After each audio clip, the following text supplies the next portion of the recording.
I still remember the sound of my father's laugh that night, sharp, amused, and cruel enough to slice through every conversation at the table. "She can't even afford a car," he said, tilting his wineglass as if he'd just delivered a punchline worthy of applause. The guests laughed politely the way people do when the host sets the tone. My cheeks burned, but I didn't flinch. I stirred my tea instead, pretending not to notice the way every eye flicked toward me, the daughter who had apparently failed the Bennett name. That dinner was supposed to be just another Sunday tradition. Instead, it became the night everything began to change. The house was warm, filled with the scent of baked apple pie and roasted vegetables. It was my father's favorite kind of evening, formal enough for him to feel important, casual enough to remind the neighbors that he was just a family man. The long, heavy table gleamed under the chandelier, a setting we'd repeated every week for as long as I could remember. My brother Ryan sat at his usual spot beside our father, his large, expensive watch catching the light each time he gestured. He was already half a glass deep into his second Merlot, telling stories about his newest real estate project in Midtown. 6 condos already under contract, he boasted, tapping his fingers on the table. Investors are lining up for the next phase. My father chuckled approvingly. "That's my son. Always moving forward. Always building." Then his gaze drifted toward me, the smile tightening. "And Laura, still doing whatever it is you do?" I swallowed a sip of tea. "Yes, Dad. Still consulting." "Consulting," he repeated, drawing out the word as if tasting something sour. "Is that what they call unemployment these days?" A few guests laughed, not cruelly, but enough. The sound filled the space between us like smoke. I set my cup down carefully, forcing a polite smile. "It's going well," I said softly. Ryan leaned forward. "Come on, Laura, don't be shy. Tell us what kind of consulting." "Dad keeps saying you're doing something with education technology and education," I replied. "I design systems that help schools manage digital learning programs." Ryan grinned, exchanging a glance with our father. "So basically spreadsheets and charity work." The laughter came again, louder this time. My father didn't stop it. He never did. He leaned back in his chair, pleased by the attention, and said, "It's cute, really. She always wanted to save the world. But at some point, you have to grow up and buy a car that doesn't come with a bus pass." Heat flushed up my neck. My old sedan sat parked outside, clean and reliable, though hardly impressive among the BMWs and Teslas lining the driveway. I hadn't come here to compete, but that didn't matter. In my father's house, worth was measured by presentation. "Dad," I said quietly, "I like my car. It does what it needs to do." He waved a dismissive hand. "Of course you do. Mediocrity always feels comfortable to those who settle for it." I heard a few guests shift awkwardly. My mother has always kept her eyes on her plate. She had learned long ago that silence was safer than defense. I tried to breathe through the sting, tried to remember that I'd promised myself I wouldn't react this time. Still, something inside me cracked a soundless splinter, deep and permanent. Dinner continued, the clinking of cutlery masking the low hum of gossip. The Whitmans were there, one of Dad's business associates, and his perfectly polite wife. They laughed at every story Ryan told, and Ryan in turn basked in their admiration. When the conversation drifted toward success and legacy, my father was in his element. "You build something people can see," he said, gesturing toward Ryan. "That's real success. Buildings, assets, recognition. Not this invisible online work." "Some things that matter can't be seen," I murmured. He turned his head sharply.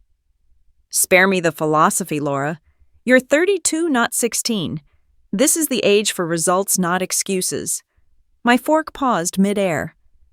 I forced myself to look him in the eye. "Results come in many forms." He laughed again cruelly. This time, "Really? Tell me, sweetheart. Where are yours parked?" The guest chuckled. Someone coughed to hide discomfort.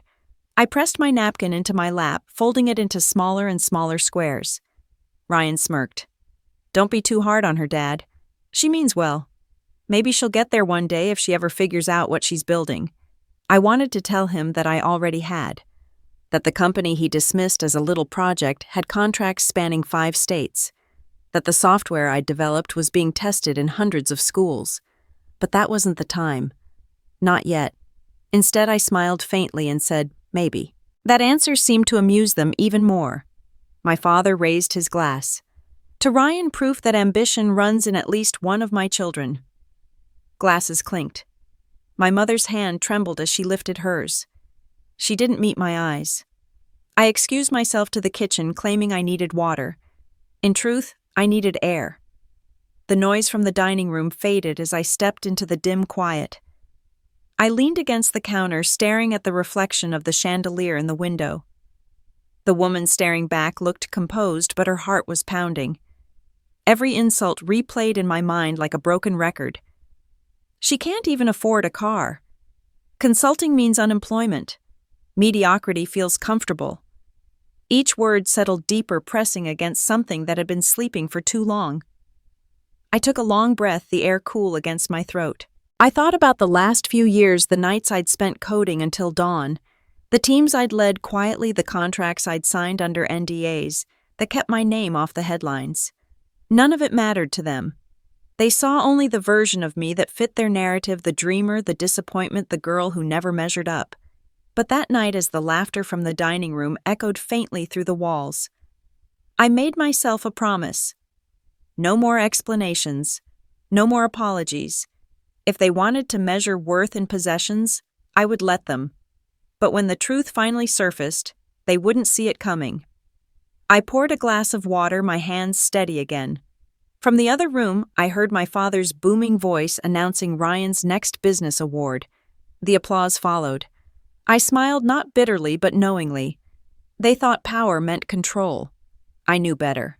Power was patience. Power was silence, waiting for the right moment to speak. And my moment was coming. When I stepped back into the dining room, Ryan was still holding court. My father barely noticed me. I took my seat, calm now, almost serene. "Everything all right, sweetheart?" my father asked without looking up. "Perfect," I said. He smiled, misreading my tone. "Good. Maybe one day you'll surprise us." I held his gaze across the table and answered quietly, "Maybe sooner than you think." The next laugh that followed wasn't mine, but it didn't matter. I knew the truth hidden beneath their assumptions, and that truth was bigger than their entire empire. That night, as I drove away in my modest sedan, the headlights gliding across the quiet road, I whispered to myself, "Let them laugh. They'll see soon enough." And somewhere between the city lights and the cold, dark highway, I realized it wasn't humiliation that fueled me anymore. It was clear. Because sometimes the cruelest words don't break you, they build the fire you'll use to light your way back home. The road home was almost empty, a long stretch of wet asphalt reflecting the city lights. My father's words still echoed in my head, each one sharper than the last. She can't even afford a car. It was amazing how humiliation could sound so casual when it came from someone who once taught you to speak.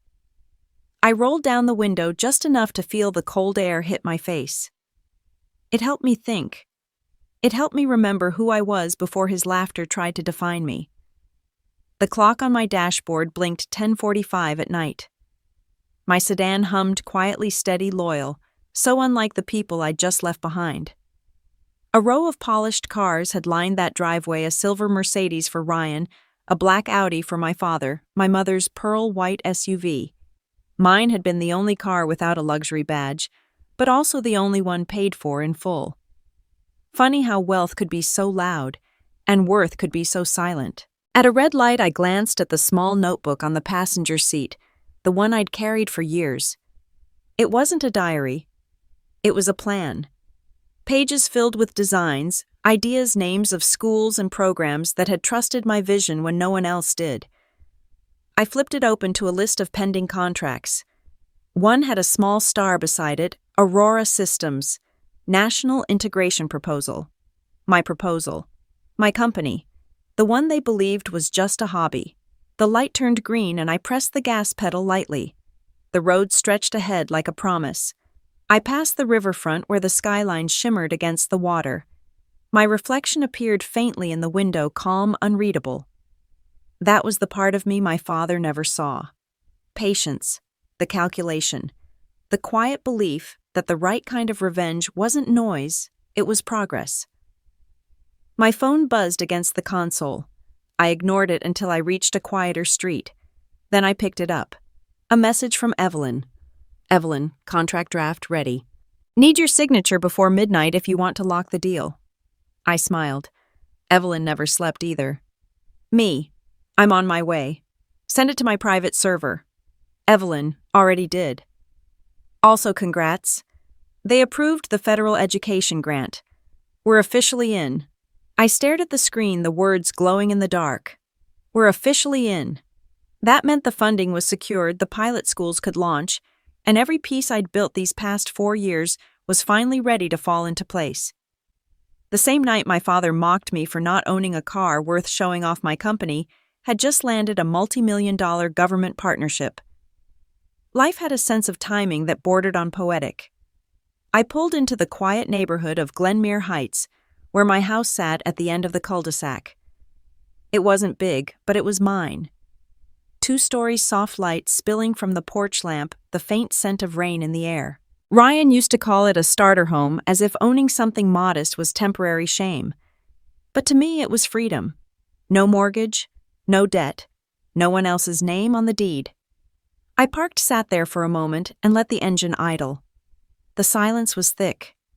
In that stillness, I could almost hear my mother's voice, years younger before all the dinners and the status games. Laura, your father thinks the world runs on appearance. You'll prove it runs on integrity. I whispered into the dark, I'm trying, Mom. Inside the house felt warm. The faint hum of the refrigerator, the quiet creak of the floorboards, it all grounded me. I kicked off my heels, loosened my hair, and walked straight to my office at the back of the house. To most people, it looked like a simple workspace, 2 monitors, a desk, a potted plant. But one wall was a hidden door. I pressed my hand against a narrow panel, and it slid open, revealing the real heart of my life.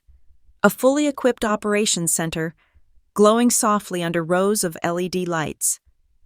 Screens lined the wall, each displaying data streams, coding interfaces, and real-time analytics from my development teams across the country. Aurora Systems wasn't just a consulting gig. It was a national educational technology company with over 60 employees, all working remotely under confidentiality contracts. We built adaptive learning systems for schools, corporations, and government agencies. And tonight, I'd just secured the biggest deal of our existence. I sat down, typed in my access key, and watched the new contract load on the main screen. Federal Education Access Program Aurora Systems selected as principal provider. Contract value $22.5 million. My throat tightened slightly, not from greed, but from validation. They thought I was invisible. They had no idea I was running one of the fastest-growing edtech firms in the region. A notification blinked. A message from Evelyn again, Evelyn Press already scheduled for next month. But you might want to delay the public reveal. Me. Why Evelyn? Because once they find out who the CEO is, your family won't stay quiet. I leaned back in my chair, smiling faintly. That's the point, I murmured. For years, I'd let them define success as something loud, flashy, and external. Now I was about to redefine it quietly, methodically, and irrevocably. A memory surfaced me at 16, standing in my father's office holding a scholarship letter to MIT. He barely looked up from his papers. That's nice, he'd said. But your brother just made varsity captain. That was the day I learned that in the Bennett household, attention was a currency I'd never earned by existing.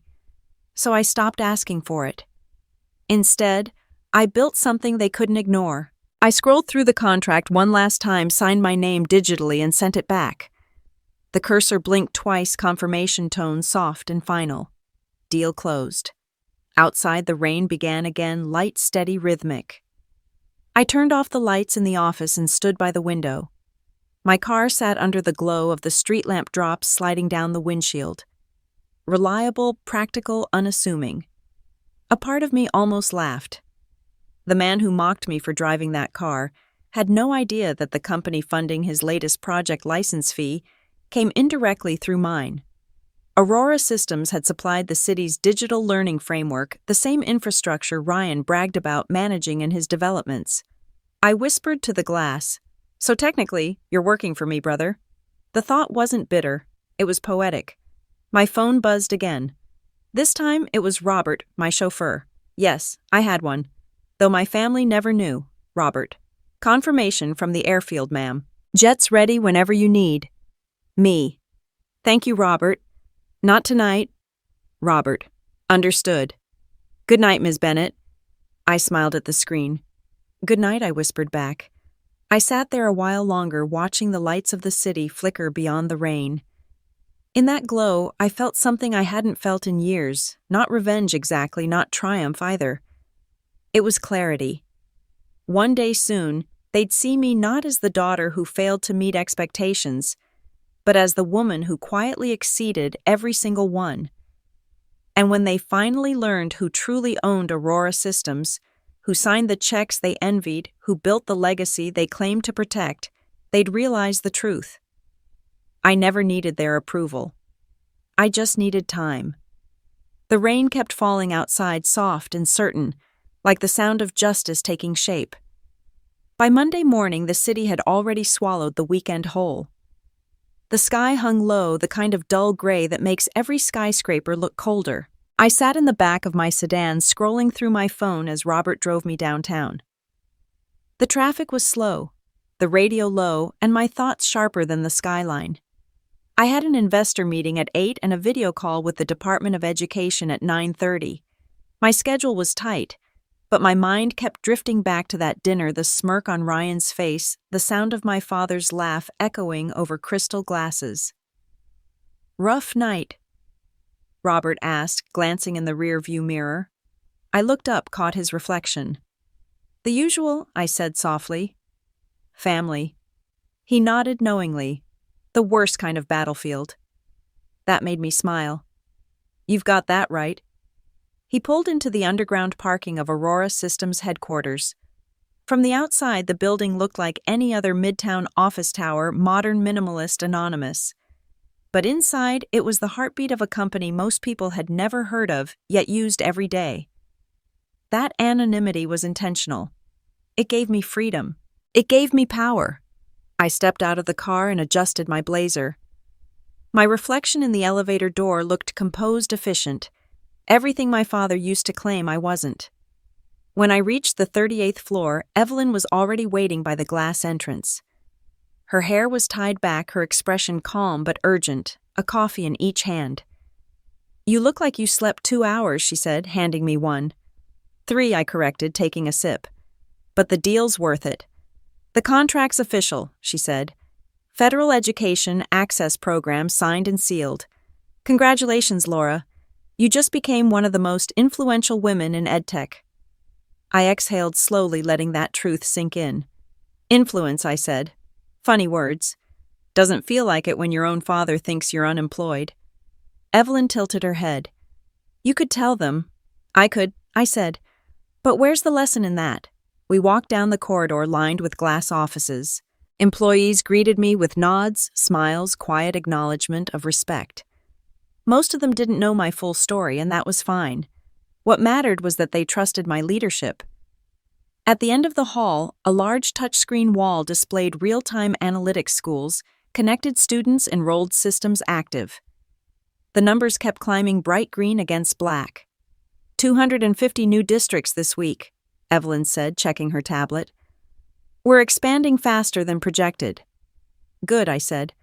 Let's make sure quality keeps up with growth. I won't let this become another corporate machine. Evelyn smiled. That's what sets you apart, Laura. You actually care. I didn't respond, but inside her words warmed me. Caring was the thing my father called weakness. The thing that had become my company's greatest strength.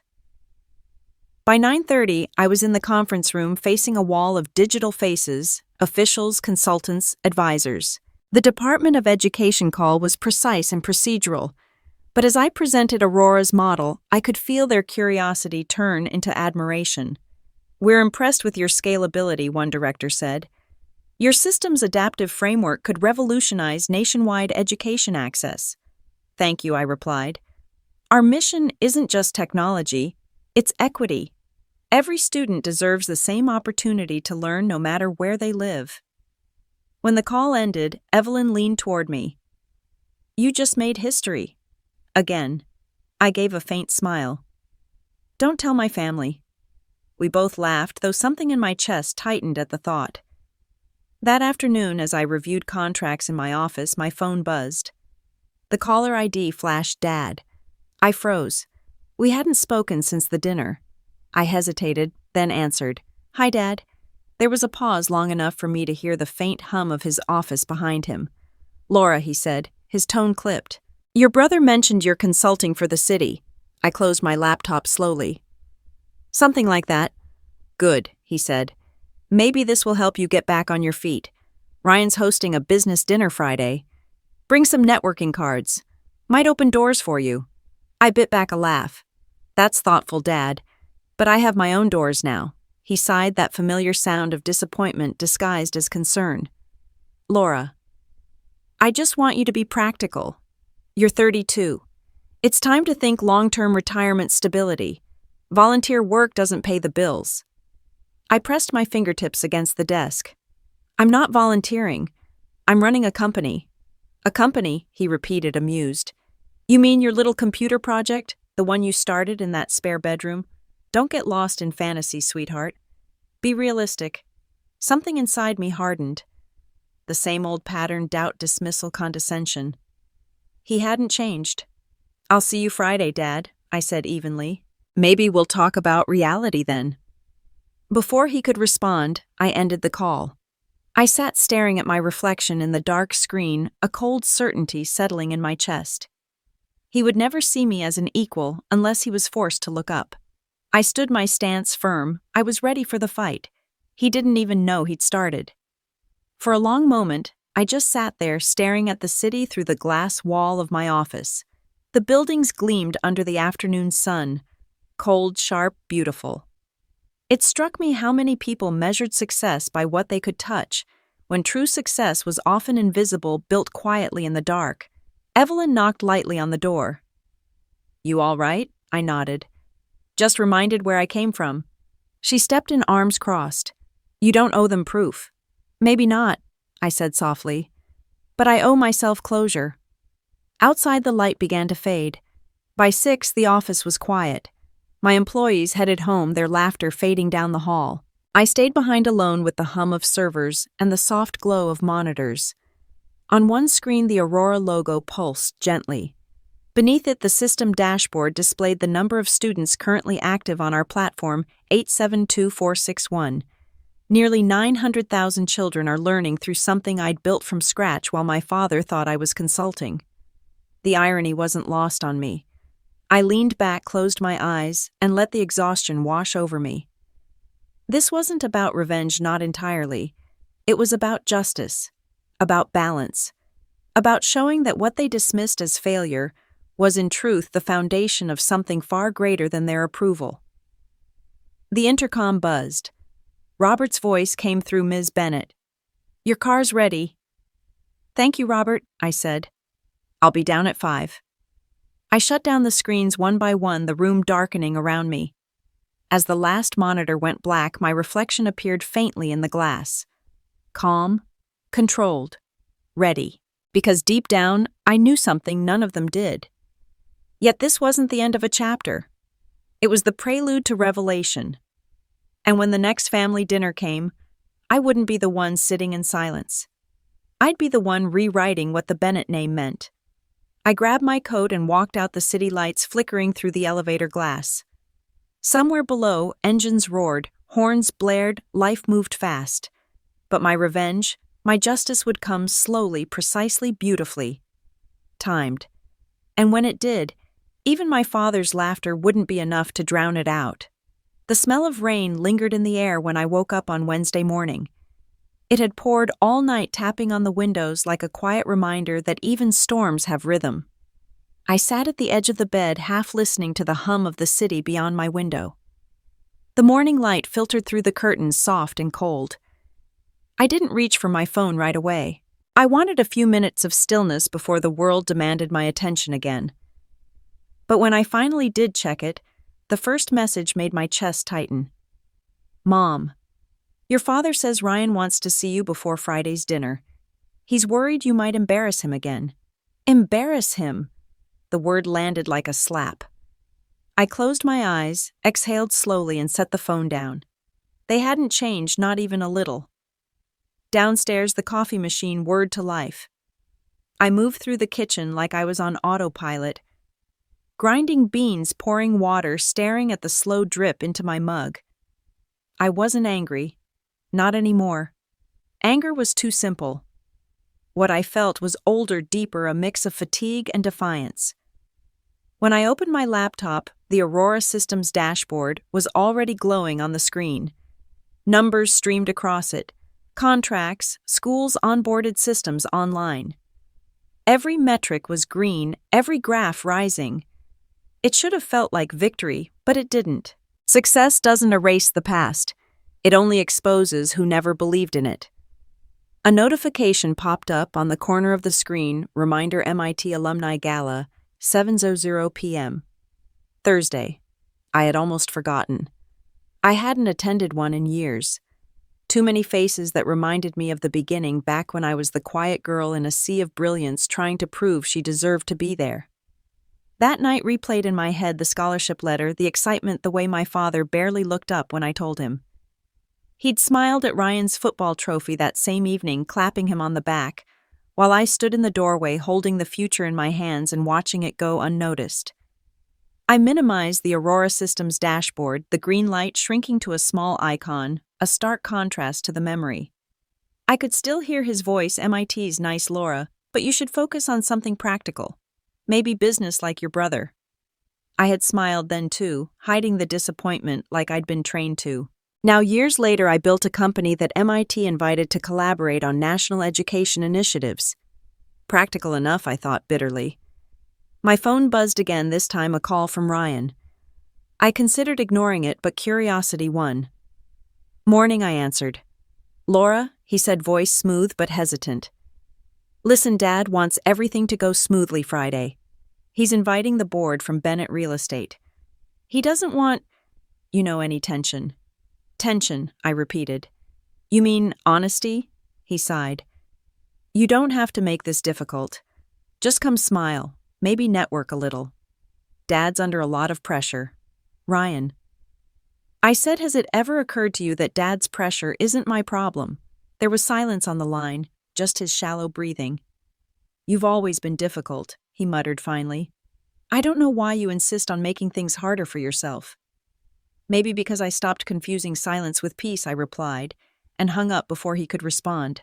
The rest of the morning vanished in meetings and emails, but my thoughts kept circling back to that phone call. It wasn't just about the dinner. It was about years of conditioning being told to stay small, polite, and visible.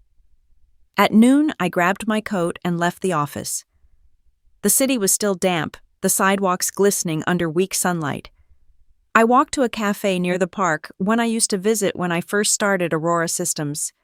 Back then, I'd sit in the corner with my laptop nursing cheap coffee and sketching out frameworks that would one day become a $1 million platform. The barista recognized me instantly. Long time, Ms. Bennett, she said with a grin. The usual, I smiled. You remember. As I waited, I caught sight of a familiar face 2 tables away. Professor Ellis, my old mentor from MIT. His hair was whiter now, but his posture was the same, straight-backed and confident. Professor Ellis, he looked up, squinting for a second before his eyes lit up. Laura Bennett. My God, it's been years. We talked for nearly an hour about MIT, about technology, about how much the world had changed since I'd sat in his classroom. He asked what I was doing now. I run a small educational technology firm, I said carefully. He chuckled. Small, Laura. I read the Federal Education Access Report last week. Aurora Systems. You're the lead provider, aren't you? I froze for a second. You read that? Everyone in the field read it, he said. You've built something extraordinary. Hearing it from him meant more than I expected. Thank you, I said quietly. He leaned forward, eyes kind but sharp. You always were the one they underestimated. That line hit harder than he could know. By the time I left the cafe, the sky had cleared completely. The city glowed golden under the late afternoon sun. For the first time in days, my chest felt lighter. That evening, I returned home and opened my old notebook, the one I'd carried for years. Between the sketches and plans, a folded letter fell out. My MIT acceptance letter. The paper was worn at the folds, but the words were still clear: full academic scholarship, awarded for outstanding innovation in educational technology. I ran my fingers across the page and smiled faintly. That letter had once been my proof. Now it was a relic, a reminder of who I was before the world tried to tell me who I wasn't. Outside, the rain had returned, tapping gently on the window. I closed the notebook and whispered to myself, they can laugh all they want, Friday, but I know who I am. My laptop screen lit up again with a message from Evelyn Gala tomorrow. MIT's president wants to speak with you personally. Should I confirm me? Yes. Let's make sure the press isn't there. Evelyn, understood. I smiled. The last time I'd been to an MIT event, I'd been invisible. This time, the stage was mine. I leaned back, watching the rain blur the city lights outside. The world was shifting quietly, just like I had. By the time the clock struck midnight, I knew exactly how the next few days would unfold. The dinner, the reveal, the silence that would follow. For the first time in years, I wasn't afraid of what came next. Because this time, when they tried to laugh at me, I'd have something far more powerful than words. Proof. The ballroom shimmered under soft amber light, chandeliers casting a soft, fractured light across the polished floor. Waiters moved between tables with quiet precision, their trays balanced with glasses of wine and silver bowls of roasted apples and cinnamon cream. Conversations overlapped: old classmates, investors, professors, all speaking in that polite, eager rhythm of people measuring one another's success. I stood at the edge of the crowd, my champagne untouched. The MIT Alumni Gala hadn't changed in 12 years. Same music, same faces, same hierarchy of attention. Only I had changed. Laura Bennett, a voice called from behind me. I turned and found Dean Parker, his hair now streaked with silver, but his posture still military straight. Dean Parker, I said, smiling politely. You vanished after graduation, he said. Word was, you started something in educational software. Something like that, I replied. He smiled knowingly. Not just something. I read the Aurora Systems case study last month. You've done remarkable work, Laura. The compliment was warm, sincere, but part of me couldn't help noticing how easily admiration replaced dismissal when people realized what you'd built. I thanked him and moved toward the table with my name card. I had barely sat down when a familiar voice cut through the hum of the room. Well, well. If it isn't Laura Bennett. I turned. Jessica Fields, my old classmate. Perfect hair, perfect posture, same smirk that used to follow every competition we'd both entered. She'd gone on to work for a big tech firm in San Francisco, constantly posting articles about her disruptive leadership. Jessica. I said, my voice even. It's been a while. It has, she said, her tone sweet but sharp. I heard you went into nonprofit work. That's admirable. I smiled. Admirable is one word for it. She tilted her head. I'm in acquisitions now. We actually tried to reach Aurora Systems for a partnership last quarter, but they never responded. Really, I said, swirling my drink. I'll have to check with the owner. Her brow furrowed. Owner? Before I could answer, Dean Parker approached the microphone at the front of the room. Ladies and gentlemen, he began, his voice carrying easily. Tonight we honor alumni who've made extraordinary contributions to innovation and education. Our next honoree embodies both. Jessica's smile tightened. I already knew what was coming. Please welcome the founder and CEO of Aurora Systems, Laura Bennett. For a second, the entire room seemed to pause. Jessica's eyes widened. Someone gasped softly from the next table. Then applause filled the air. I rose slowly, every movement deliberate. The moment felt surreal, familiar faces turned toward me, clapping for the same woman they once ignored. The same girl they'd dismissed as too quiet, too idealistic. As I reached the stage, the dean handed me the award, a glass prism engraved with my company's name.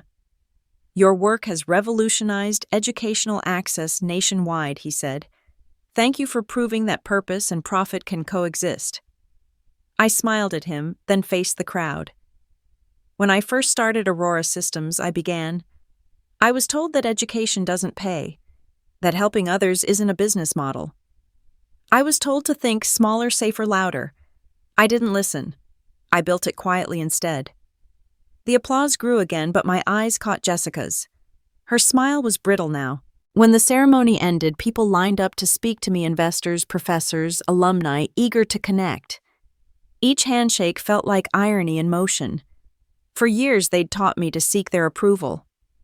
Tonight, they sought mine. By the time I slipped away from the crowd, the night air outside felt crisp, cleansing. My car waited at the curb, Robert holding the door open. "Congratulations, ma'am," he said with a small nod. "Thank you," I said, stepping inside. "Let's go home." As the city lights blurred past the window, I thought about Friday night's family dinner. About the way my father would look at me, still convinced he understood the world better than I ever could. About the way Ryan would brag about his latest project, the way Mom would smile and avoid the silence that followed when anyone mentioned me. They didn't know yet.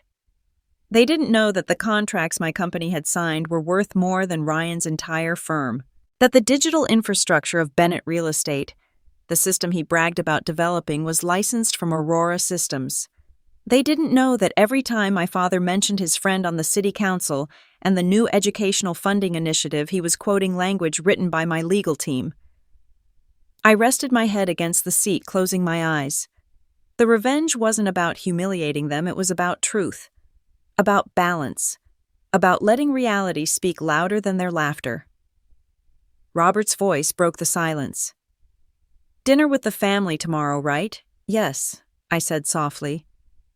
"Would you like me to bring the Bentley?" I hesitated, then smiled. "No, let's use the sedan, the one they all hate."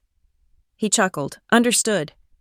The car glided through the city streets, passing rows of glowing storefronts and blurred reflections in the rain-streaked glass. I thought about what the dean had said, that purpose and profit could coexist. He was right. But I also knew something deeper, that sometimes purpose needed to hide until the world was ready to recognize it. Back home, I went straight to my study. The glass award still gleamed in my hand. I set it down beside my old notebook, the same one filled with sketches and plans, the same one I'd carried through years of disbelief. Beside it lay my phone, buzzing with messages from people who once ignored me. "We should collaborate. Incredible work. So proud to know you." I smiled faintly. Praise felt strange now, like hearing an echo of a song I'd stopped singing years ago. I turned off the lights, leaving only the faint glow of the city outside. The sound of distant traffic mixed with the steady hum of servers from the hidden room beyond the wall.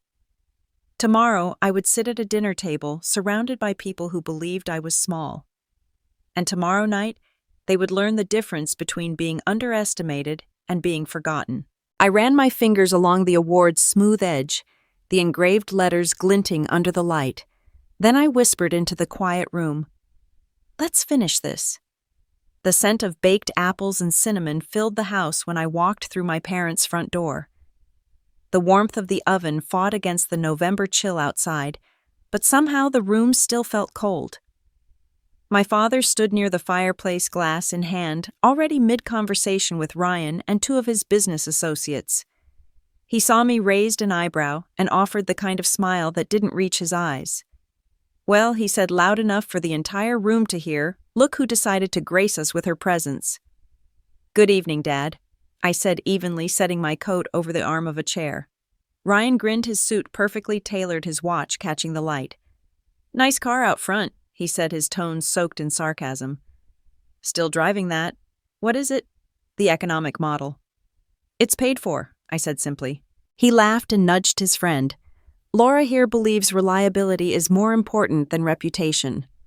Their laughter blended with the sound of clinking glasses. I smiled faintly. Funny how those two things often trade places. My mother appeared from the kitchen, wiping her hands on a towel. Her face softened when she saw me, but her voice stayed formal. "Laura, sweetheart, you're late. Dinner's ready." "I had a meeting," I said. Dad gave a low chuckle. "Another one of your computer charity projects." I met his gaze. "Something like that." We moved to the dining room, where the long mahogany table waxed to a high sheen reflected the light from above. Every plate and fork gleamed with precision. My parents had always treated dinner like a stage, and tonight was no exception. Ryan's wife Amanda sat opposite me. She gave a practiced smile. "Laura, you really should consider joining one of Ryan's panels next quarter. It's about sustainable real estate, something your little tech work could probably learn from." "Maybe," I said. "Though we tend to focus on sustainability in a different sense." Dad leaned back, clearly enjoying himself. "Speaking of which," he said, "Ryan just closed a new downtown development. A massive one. The mayor himself called it the future of the city." Ryan waved a modest hand. "It's nothing compared to what you've done, Dad. I just follow your example." The compliment landed right where it was aimed. My father laughed, clapping Ryan on the back. "That's my boy." I stared at the wine in my glass.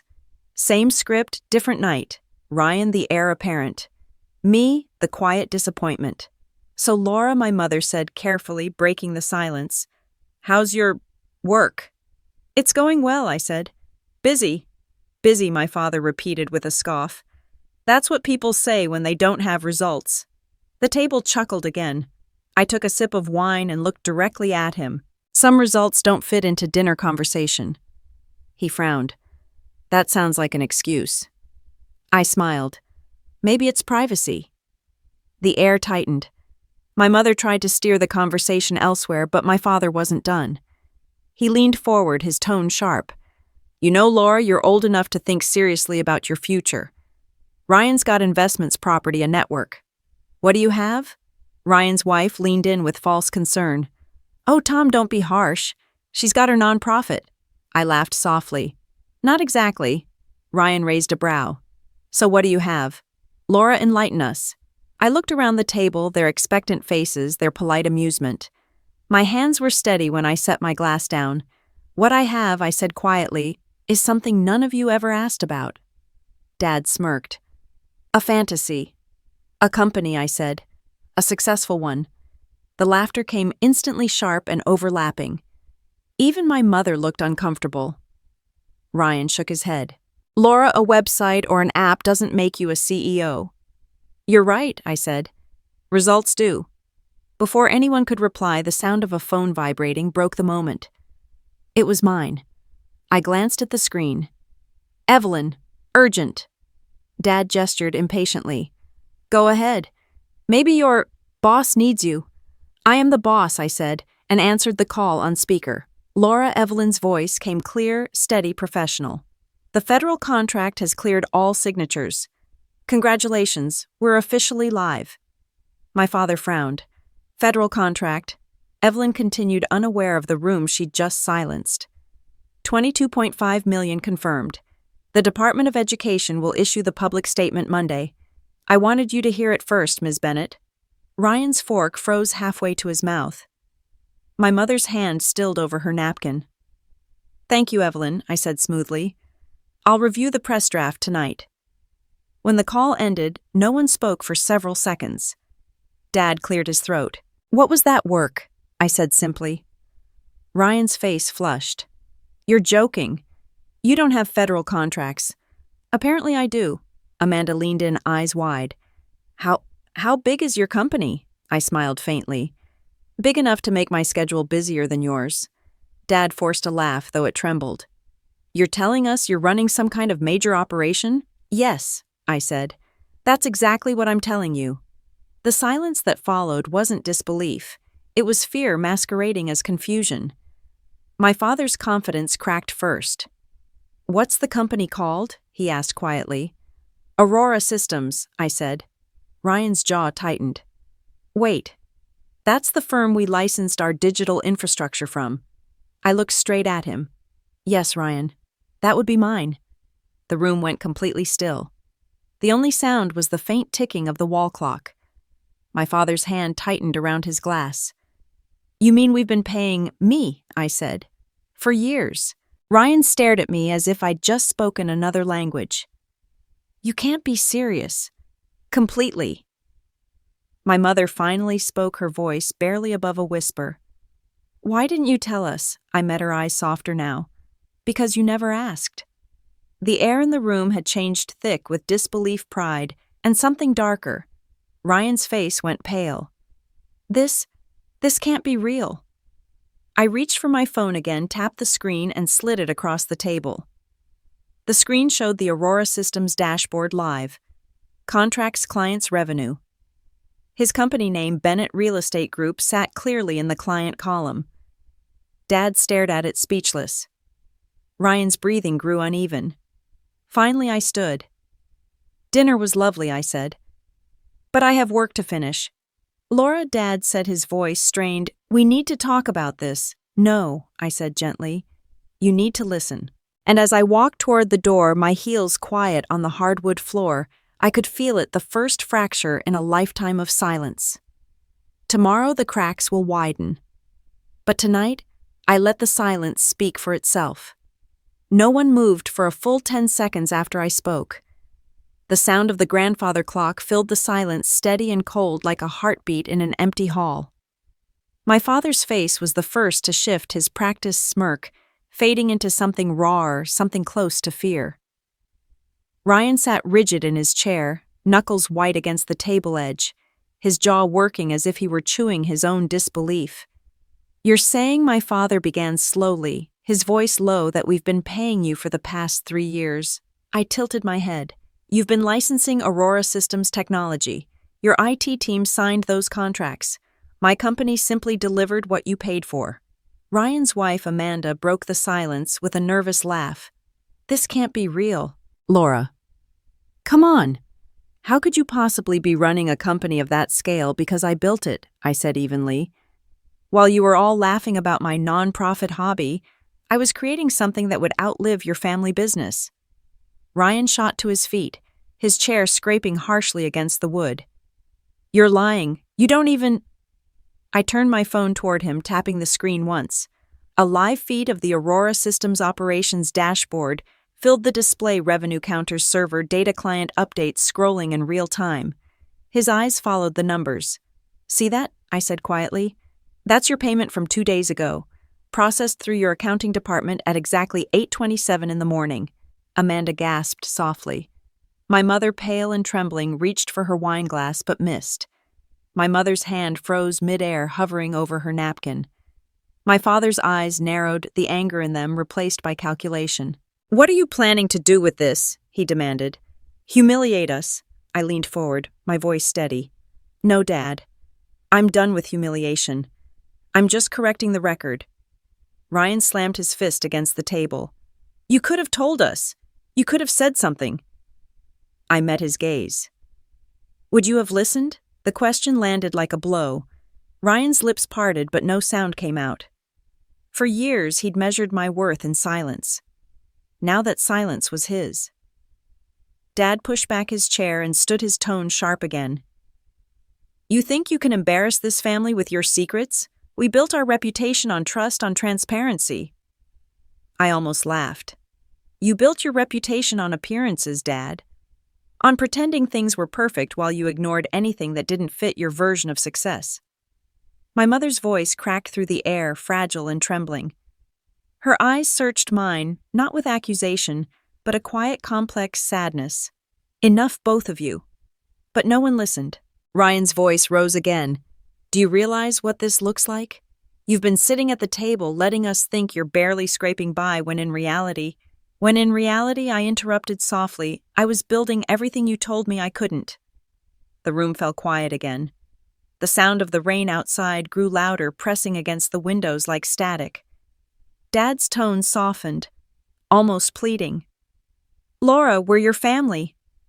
Why would you hide something like this? I looked at him, and for the first time in years, I saw him not the authority figure, not the critic, but the man who couldn't recognize pride unless it wore his reflection.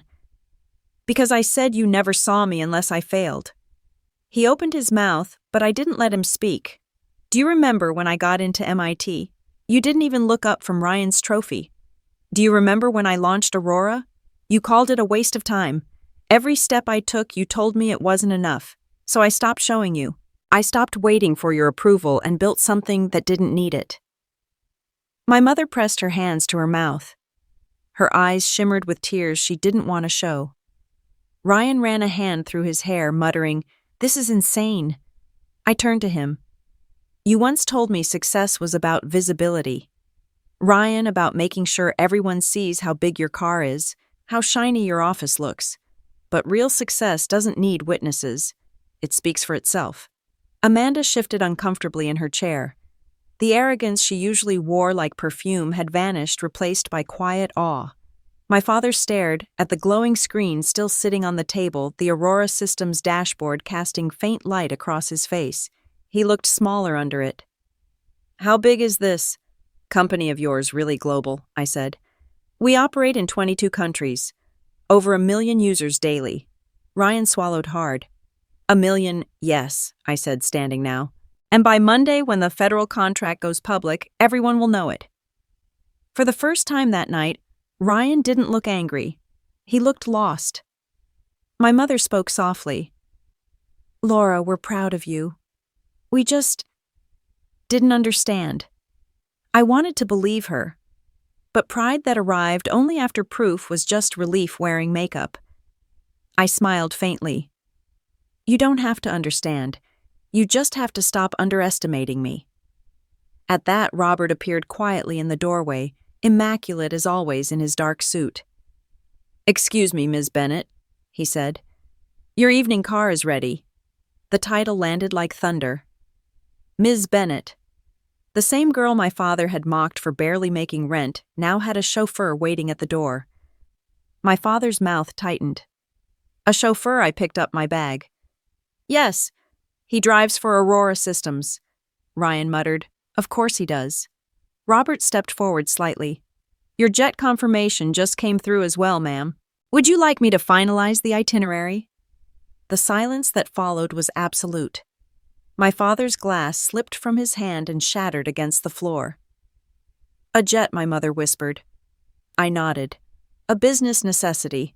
Sometimes success requires speed. Ryan's voice cracked. You're serious? Completely. I turned back to my father, meeting his stunned expression one last time.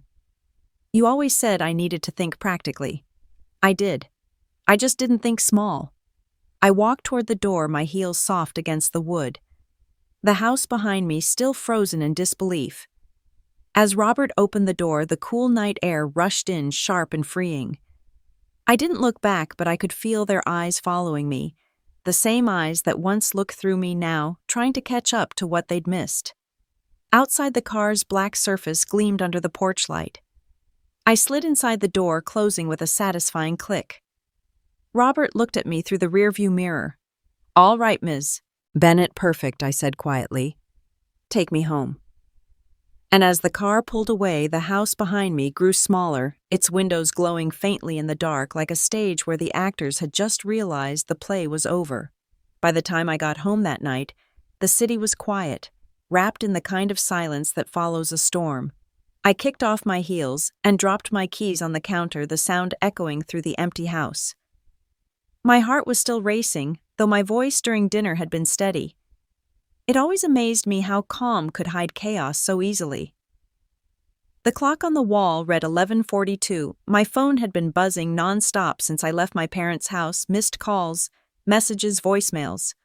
Mostly from Ryan. A few from my mother. None from my father. I ignored them all.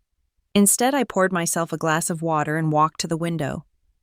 The rain had stopped, but the air was heavy with the smell of wet pavement. Streetlights cast long reflections across the road, turning everything gold and quiet. For a moment, I let myself breathe. I'd done what I needed to do, spoken the truth out loud in front of the people who'd spent their lives denying it. And yet, instead of relief, I felt something else, the slow ache of everything that had come before it.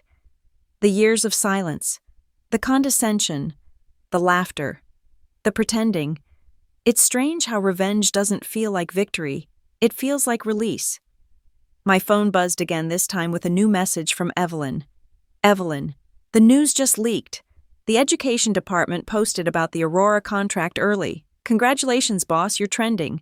I smiled, faintly opened my laptop, and pulled up the article. There it was, my company's name in bold: Aurora Systems partners with the Federal Education Department to expand digital access nationwide. The headline was clean professional. But the comments below told another story. I quickly scrolled through the live comments on the government website. A stream of excitement, questions about the CEO, and disbelief that the news had dropped so late on a Friday. Within minutes, my name started appearing on social feeds. Laura Bennett, CEO of Aurora Systems. The quiet life I'd built was no longer quiet. I sat down at my desk watching the notifications flood in. Emails from journalists, requests for interviews, even a congratulatory message from the MIT Alumni Association. For years, I'd worked in the shadows, letting Aurora's results speak instead of my name. Now there was no hiding. A knock sounded at the front door. I froze, then walked carefully through the hallway. When I opened it, Ryan stood there, rein still clinging to his hair and jacket. His usual polished confidence was gone. He looked tired, angry, confused, but mostly lost. "Laura," he said quietly. "Can I come in?" I hesitated, then stepped aside. He entered slowly, looking around the house like it was unfamiliar. "You weren't answering your phone." I wasn't ready to talk. He exhaled sharply. "Dad's furious. He said you made a fool of him." "Did I asked calmly. "Or did he do that himself?" Ryan didn't answer. He just stood there staring at the floor. "You should have told us. You should have said something. I tried." I said. "You just never listened." He finally looked up, his voice quieter now. "All these years, you let us think you were struggling. You let us pity you. I didn't let you do anything, Ryan. You chose to see me that way." His mouth tightened. "You know how Dad is. You know what that dinner meant to him. He wanted the family to look successful. And what does success look like to him?" I asked. "Cars, houses. The applause of people who'd leave the moment the wine ran out." Ryan didn't respond, and the silence between us grew heavy. I walked past him to the living room and gestured toward the window. "See that streetlight? It's powered by the city's smart grid network. Aurora built the educational version of that system. Our software runs in over 1,500 districts across 22 states. That's success, Ryan. But not the kind that fits in a driveway." He looked at me like he was seeing someone he didn't recognize. "You really built all that?" "Yes," I said softly. "Every line of code, every team, every contract. I built it while you laughed at my little charity job." Ryan rubbed his temples. "You're right. We were awful. But you have to understand, Dad built everything in control, on being the one who knows more. You just took that from him." "No," I said. He gave it away when he stopped believing his daughter could be more than his reflection. Ryan stared out the window, silent. After a long moment, he said, "He's not used to being wrong." "Then maybe it's time he learned," I said. He gave a small, bitter laugh. "He won't apologize. I don't expect him to." "Then what do you want, Laura?" he asked. "Because from where I'm standing, you've already won." I thought about it, then shook my head. This isn't about winning. It's about truth. About being seen. He nodded slowly, understanding dawning in his expression. "You know, Dad told me once that you were too soft for business. Too emotional." I smiled faintly. "Turns out emotion scales pretty well when you turn it into purpose." Ryan looked down, hands in his pockets. "So what happens now?" "Nothing dramatic," I said. "Life goes on. The company keeps growing. You keep building whatever empire you want. I'll keep building mine." He nodded again quietly. "You really don't want revenge, do you?" "I already got it," I said. "The moment you realized who you'd underestimated." He let out a slow breath, something like respect in his eyes. "You're a better person than me." "I'm not," I said. "I just stopped needing to prove it." He gave a small nod, then turned toward the door. "Dad's going to call you tomorrow. Just be prepared." I smiled. I always am. When the door closed behind him, I stood there for a long moment staring at the faint trail of rainwater he'd left on the floor. Then I turned back to my office, sat down, and opened my laptop again. The screen glowed softly in the dark room. The numbers kept rising: new contracts, new inquiries, new partnerships. Somewhere my father was probably pacing in his office trying to process how the daughter he'd dismissed had built something larger than his legacy. And somewhere deep inside, beneath the layers of old hurt, I felt peace. Not the kind that comes from being right, but the kind that comes from finally being free. Outside, the rain started again, soft and steady. The kind that doesn't announce itself but changes everything quietly, drop by drop. I closed my laptop, leaned back, and whispered to the empty room, "Let them talk. The truth is loud enough now." The call came early the next morning before the sun had fully risen. I'd barely had time to pour my first cup of coffee when the phone buzzed across the counter. The caller ID made my stomach tighten, Dad. For a brief moment, I thought about letting it ring, about giving him the silence he'd earned.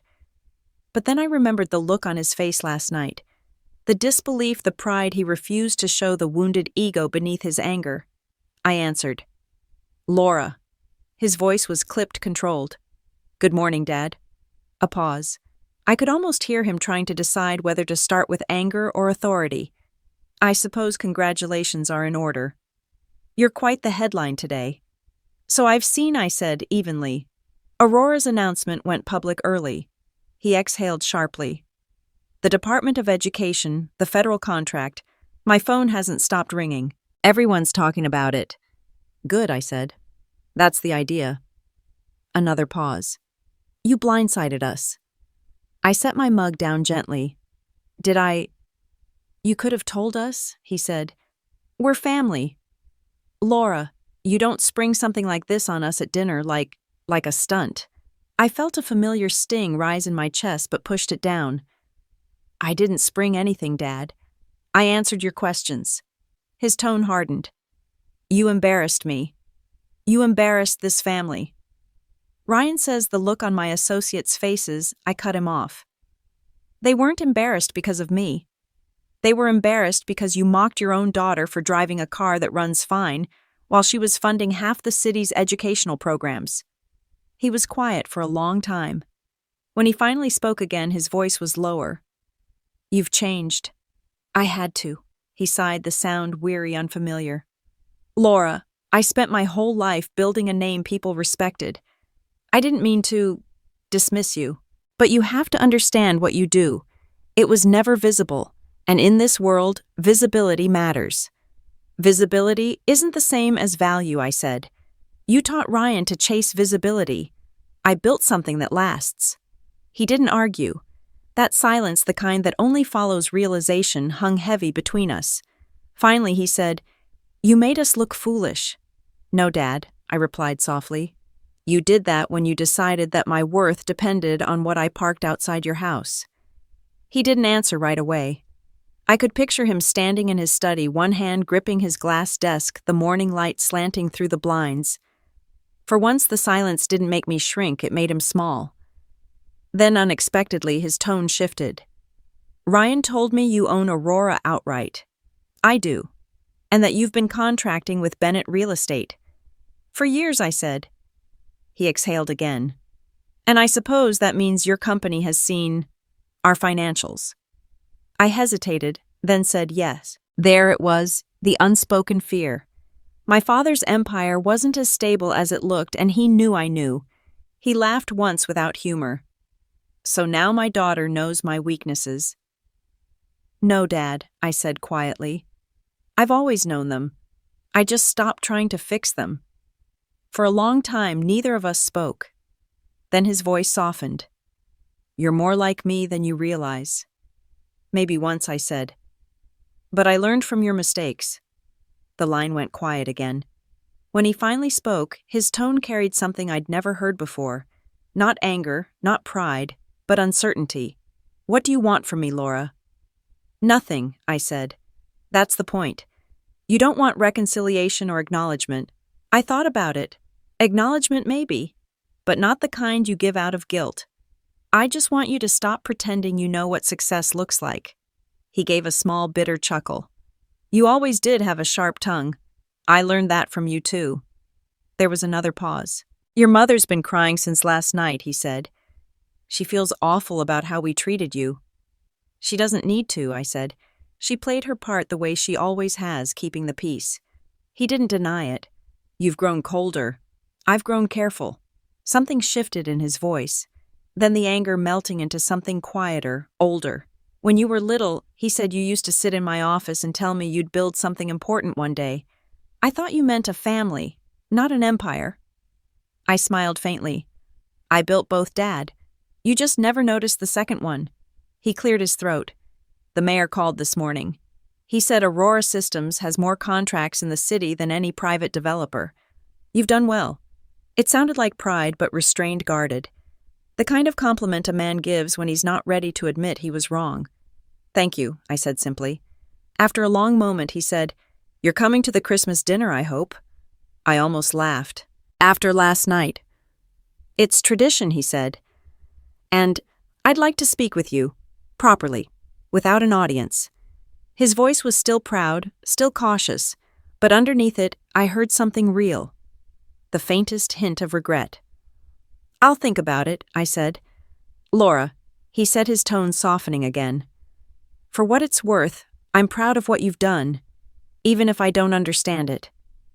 The line went quiet for a long moment, the simple words hanging heavy in the dim morning light. I smiled faintly, a sense of finality settling over me. Thank you, I said quietly. That's all I ever wanted to hear. When I hung up, the room was still dim. The sun had just begun to edge over the rooftops, painting the city in a pale gold light. I stood there for a long time, holding the phone, feeling the weight of everything unsaid. It wasn't forgiveness yet, but it was something close.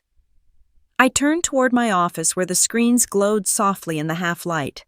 Aurora's numbers continued to rise. Contracts, messages, new opportunities.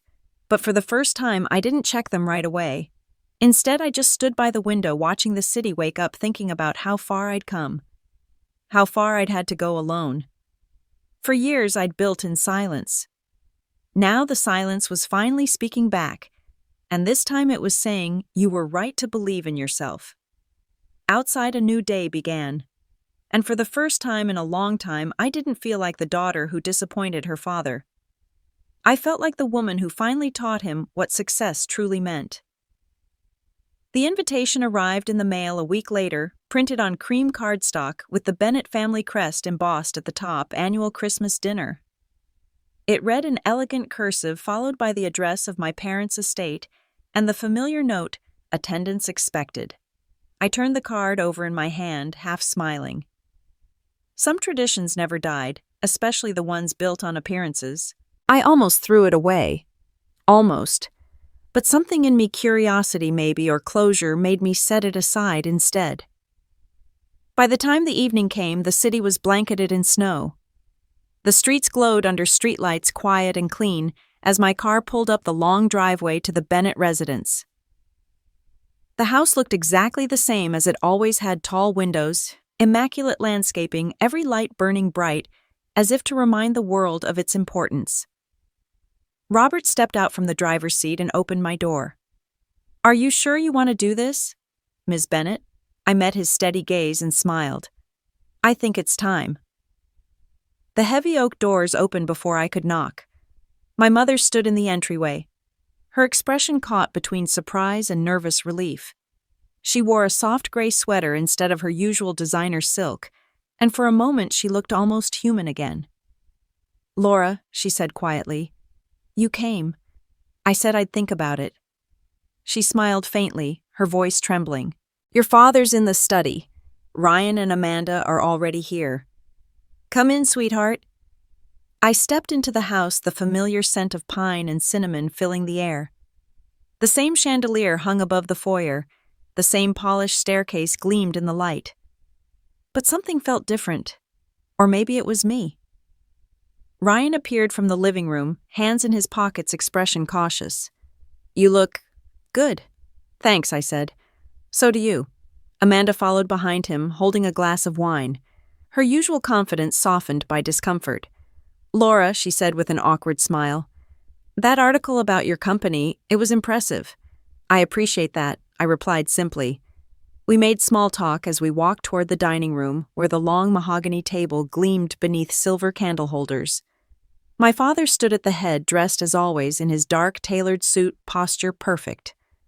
When he saw me, his expression flickered a hint of pride, quickly masked by formality. "Laura," he said, "I wasn't sure you'd come." "I wasn't either," I said. He nodded once, then gestured toward the seat across from him. "We're glad you did." As I sat down, I could feel the tension settle into the air like dust. The clinking of silverware, the low hum of the fire, the soft Christmas music, all of it couldn't mask the undercurrent of discomfort. For a few minutes, no one spoke. Then, as if on cue, my father cleared his throat. "Your company's been in the papers all week," he said. "Congratulations on the contract." "Thank you," I said. Ryan jumped in, trying to sound casual. "Everyone at the firm's talking about it. You've made quite the impression." "Apparently," I said, though I didn't do it for impressions. Dad smirked faintly. "Still, you've built something remarkable." "I've been reading about Aurora Systems, your educational platforms, the federal partnerships." "Impressive work." I studied his face. He was trying in his own rigid way. "Thank you," I said again, quieter this time. Amanda leaned forward slightly. "I saw your interview on CNBC this morning," she said. "They called you one of the most influential women in tech." My mother beamed with pride, though she tried to hide it behind her napkin. "Our daughter," she whispered, mostly to herself. The conversation began to loosen after that, the edges softening. My father poured himself a glass of red wine and glanced up. "You know," he said, "I always thought you'd end up in law or finance. Something more traditional. But you've clearly proven me wrong. I think that's the first time you've ever said those words I said." His lips curved into a reluctant smile. "Maybe it is." Ryan chuckled. "Trust me, Laura, Dad doesn't admit that often." It was strange sitting there with them. The same table where I'd once been invisible now felt smaller, warmer somehow. But beneath the civility, I sensed what wasn't being said, the apology no one quite knew how to voice. After dinner, we moved into the living room. The fire crackled softly and snow fell outside in lazy spirals.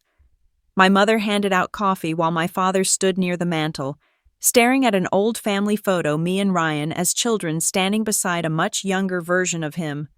"You know," he said finally, his back still turned when you left for college, "I worried you wouldn't make it on your own." I said nothing. He turned, then, his expression gentler than I'd ever seen it. "I thought the world would eat you alive. Turns out you built one of your own." My throat tightened, but I managed a steady voice.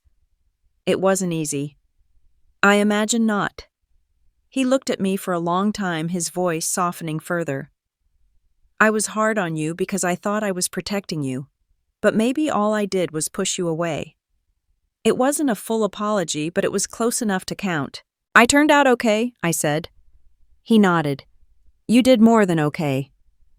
For a moment there was real silence, not the cold kind, but the kind that felt like peace. My mother wiped her eyes discreetly and Ryan raised his glass. "To Laura," he said, "for proving us all wrong." Everyone followed, glasses clinking softly. Even my father. Later, as the evening wound down, my father walked me to the door.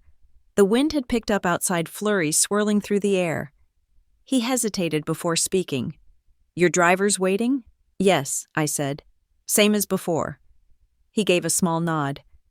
"You know, when he called you Ms. Bennett that night, it caught me off guard. I didn't realize how much I'd missed hearing respect in someone's voice when they said your name." "Maybe now you understand why it mattered," I said gently. He smiled faintly. "I do." As I stepped out into the cold, he called after me. "Laura." I turned. "Next time, don't wait for an invitation. Just come home." For the first time in years, the words didn't sting. They warmed. I smiled. I will. Robert opened the car door as I walked down the steps. The lights from the house glowed behind me, soft against the snow. As I slid into the back seat, I caught my reflection in the window, strong, calm, and finally at peace. "Home, Ms. Bennett?" Robert asked. "Yes," I said, leaning back as the car pulled away. "Let's go home." And as the house disappeared behind me, I realized that sometimes the sweetest victory isn't in being right, it's in being finally understood. 2 days after the dinner, I woke to a string of missed calls and one message from Evelyn that simply said, "Check the times." My heart gave a slow, steady thud as I reached for my phone. There it was on the front page of the business section: Aurora Systems expands nationwide, CEO Laura Bennett named one of the most influential women in technology. The headline hit harder than I expected. I stared at my name printed in bold, the photo beside it. Me at last week's conference, shaking hands with the education secretary. My expression in that picture was calm, professional, even detached. But I remembered how I'd felt inside that moment, steady, certain, finally enough. The article painted me as a visionary, someone who'd built a global company while staying grounded in community work. It quoted investors, educators, and even a senator praising Aurora's programs for bridging digital divides. For a moment, I couldn't breathe. 8 years of quiet labor, 8 years of being underestimated, 8 years of letting silence do my talking. Now the world was listening. My phone buzzed again. Evelyn's voice came through before I could even say hello. "You've officially broken the internet, boss." I laughed softly. "Let's hope it's not permanent." She chuckled. "Not unless you count the 300 emails in your inbox. CNN, Forbes, Tech World, even The Economist. Everyone wants an interview." "I'll review the requests," I said, standing and walking to the window. The city outside was bright under a pale winter sun, snow melting on the rooftops. "Let's schedule selectively. No overexposure. We'll let the work speak." "That's the plan," Evelyn said. Then her tone shifted, quieter. "Your father called the office this morning." I froze. What? "He wanted your schedule," she said carefully. "Said he was planning a public event for the Bennett Foundation. He wants you there as a guest of honor." A small, incredulous laugh escaped me. "Guest of honor? That's rich. Do you want me to decline?" I hesitated. "No, I'll think about it." After she hung up, I sat down at my desk, fingers resting lightly on the edge of my laptop. The Bennett Foundation. The same organization that once refused to fund my pilot programs, claiming they lacked market relevance. And now they wanted me as their showpiece. I opened a drawer and pulled out an old photo me at 21, standing in front of that same foundation building with a rejected proposal in my hands. My father had been smiling beside me in that photo, unaware that I'd already decided I would never need his approval again. Now, almost 10 years later, the tables had finally turned. A knock at my door pulled me from the memory. Robert stepped in, holding a small envelope. "This just arrived for you, Ms. Bennett." Hand-delivered. I took it, recognizing my father's handwriting instantly, a deliberate, rigid scrawl. Inside was a formal invitation, the Bennett Foundation Annual Gala, celebrating partnerships for progress, and beneath it, written in his own hand, "I'd like you to speak.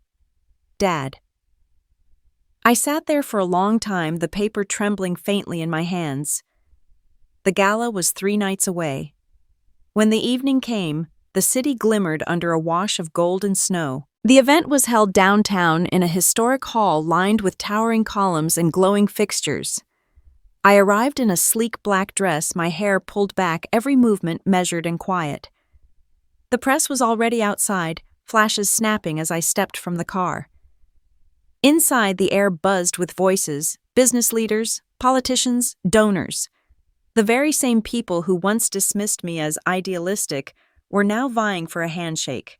"Ms. Bennett," one investor said, smiling broadly. "It's an honor.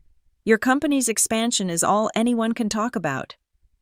I smiled politely. "Thank you. We're just getting started."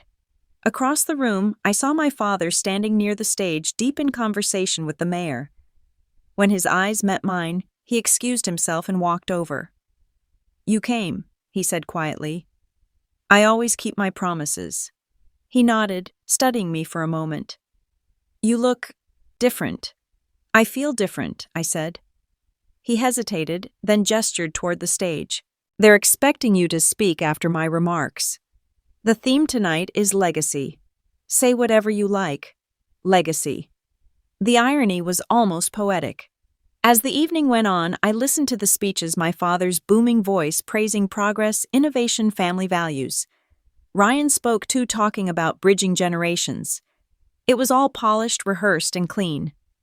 Then it was my turn. I stepped onto the stage to polite applause, the lights warm on my face.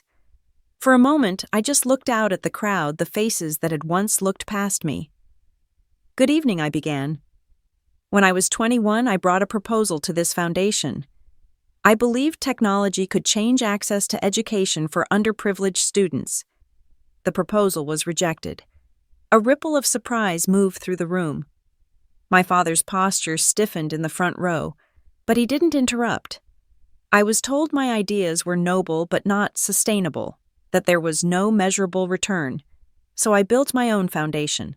And tonight, I stand here representing over 3 million students served across the country because sustainability begins when you stop asking for permission to make a difference. The room fell silent. The kind of silence that means people are listening not out of obligation, but because they can feel the truth in the air. I continued, my voice steady. Legacy isn't about who gets credit. It's about what remains standing when ego fades. My father taught me ambition. My family taught me discipline. But the world taught me something far greater: resilience. When I finished, the applause came slowly, then built echoing off the polished stone walls. I caught sight of my father, still seated, still composed, but his expression had changed. There was no pride, no anger, just realization. Afterward, he came to me quietly as guests began to leave.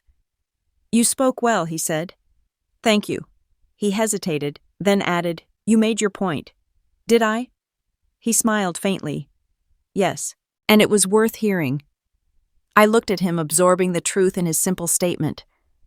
It was a hard-won concession, not a celebration, but it was enough. The tension that had lived between us for years seemed to thin, slightly replaced by a strange, quiet respect. It wasn't an apology, but for once I didn't need one. As I left the hall, reporters called my name, microphones flashing in the cold. One asked Ms. Bennett, "What drives your success?" I paused, then said, "Remembering what failure felt like and never letting it define me." The next morning, the headline read, "Laura Bennett's speech redefines legacy." And for the first time, I knew the story wasn't about revenge anymore. It was about arrival. It was late January, when the snow finally began to melt.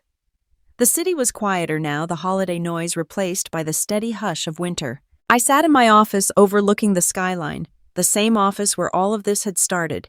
Just me, a laptop, and a vision no one believed in. The headlines had started to fade. The interviews slowed. Aurora Systems had become a household name, but the noise around me was no longer about proving something, it was about purpose. Growth. The next chapter. I glanced at the framed photo on my desk, a picture of my first classroom in Newark, the one where I'd taught technology to kids using borrowed computers. The walls had been cracked, the air cold, but the children's eyes had been bright. That was where it began, not in a boardroom, not in a dinner argument, but in that small, crowded room full of possibility. My phone buzzed. A message from Ryan. "Lunch today, Dad's cooking. Don't say no." I smiled, shaking my head. My father's cooking was my first. I typed back quickly, "Fine. 1 hour." When I arrived at my parents' house that afternoon, the smell of baked apples drifted from the kitchen. My father stood by the stove, awkwardly holding a wooden spoon, while my mother watched with a mix of amusement and disbelief. "Don't look so surprised," he said when he saw me. "I can follow a recipe." Since when, I asked, laughing. Since I realized some things are better learned than commanded. The room went quiet for a moment, the air warm with something that felt almost like healing. We ate in the kitchen instead of the dining room, a small change but a meaningful one. There was no crystal, no polished silverware. Just plates, laughter, and the kind of conversation that didn't feel rehearsed. Ryan leaned back in his chair. "So Aurora's opening a new branch in Chicago next month," I said. "We're partnering with the city to build digital literacy centers." "That's incredible," my mother said softly. "You're doing more good than all of our family charities combined." My father gave a quiet nod. "You've built something remarkable, Laura. Something real." The words landed with the weight of decades. I didn't reply, just met his eyes, and for the first time there was no distance between us. After lunch, we moved to the living room. My father poured coffee for everyone, his movements slower, deliberate. "You know, he said I used to think power came from control, from being the loudest in the room. But I watched you take control without ever raising your voice." I smiled faintly. "Silence can be powerful too." He nodded, thoughtful. "You taught me that." For a while, we just sat there, the fire crackling softly. Ryan started telling a story about one of his clients, and my mother laughed so hard she had to wipe her eyes. The house, which had always felt so heavy, suddenly felt light again. When I stood to leave, my father walked me to the door. The winter air was sharp outside, but the sun had started to break through the clouds, glinting off the patches of melting snow. He hesitated before speaking. "Laura," he said, his voice quieter now, "I spent years trying to shape you into something I understood. But you became something better." I looked at him, my throat tight. "You finally see that." He smiled, small but genuine. "I do. And I'm proud of you." It wasn't dramatic. It wasn't cinematic. But it was real. And that made it perfect. When I got home, the house was still sunlight spilling across the hardwood floors. Robert met me at the door with a stack of letters. "Congratulations, Ms. Bennett. More partnership offers." I took them but set them aside. For the first time, I didn't feel the need to open them right away. Instead, I walked to my office, the soft hum of the servers greeting me like old friends. On one of the monitors, the Aurora dashboard flickered with real-time data. Schools connected, students logged in, lessons completed. Over 3 million active users. I sat down, resting my chin on my hand, watching the numbers climb. Each digit represented a story. A life changed. A child learning something they'd once thought was impossible. The door cracked open slightly. Robert peeked in. "You've got a message from the White House," he said. "They're inviting you to the National Education Forum next month." I smiled. "Tell them I'll be there." He nodded, but before leaving he added, "You know, Ms. Bennett, you've changed the way people see education. And success." "Maybe," I said softly. "But mostly I've just reminded them that the two can coexist." He smiled and closed the door behind him. I leaned back in my chair and let the quiet fill the room. Success, I realized, isn't about being the richest voice at the table or the loudest one in the room. It's about the legacy you leave, the impact that outlives your name. For so long, my story had been about proving them wrong. But now it wasn't about them anymore. It was about everyone who'd ever been dismissed, overlooked, or underestimated, and about showing them that silence doesn't mean weakness. Sometimes it's just preparation. I turned back to the window. Outside, the last traces of snow were dissolving into the ground, feeding something unseen beneath the surface. Growth always started quietly. And as the sky stretched open in soft shades of gold, I whispered the words I'd waited years to say, not in anger and in peace. I did it my way. Then I smiled, opened my laptop, and began writing the next chapter, this time not as the woman who was mocked for what she didn't have, but as the one who had everything that truly mattered. If you've ever been doubted, underestimated, or told that your dreams were too small, remember this: revenge isn't loud. It's living well enough that the truth no longer needs defending. And when that day comes, when they finally call you owner, don't look back in anger. Just smile and keep walking forward. Because the sweetest sound in the world isn't applause. It's your own peace. If you've been here with me through this story, thank you. Tell me, have you ever been underestimated and proved them wrong?